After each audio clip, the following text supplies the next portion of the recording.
There have been protests against the war here in Tel Aviv for many, many weeks, for the many months that this conflict has been raging on. But this protest is slightly different. Not only are people here concerned about the plight of Israeli hostages who are still held by Hamas in Gaza, and that's a sentiment which would be shared by much of the Israeli population, and they're chanting slogans such as "bombing in Gaza will result in hostages being brought back in coffins."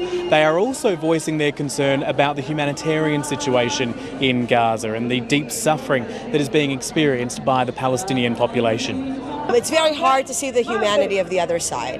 It's hard for humans in general, right? It's us or them, especially given the trauma. But that's why we're here, to say that human lives are human lives. Children are children. And it doesn't matter what nationality they have, and we don't have the right to take their lives.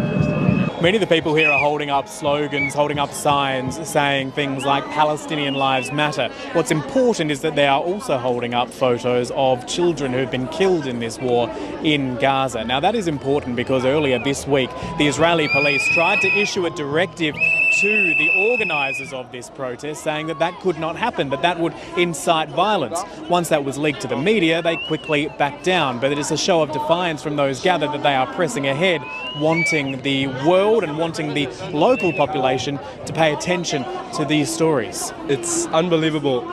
So many children. The hypocrisy is unbelievable.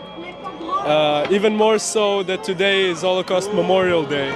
One of the other themes which is being shared amongst this crowd is that the Netanyahu government is not listening to parts of the population, that it is going ahead with this bombing of Gaza regardless of what the population here want, and that the Prime Minister is continuing this war simply to hold on to power. It started very early. We realized that he's going to make the war as long as possible because it's on his own personal interest, which is horrible. As I mentioned, these sort of protests have been erupting across the country repeatedly throughout the course of this war. The Netanyahu government shows little sign of listening.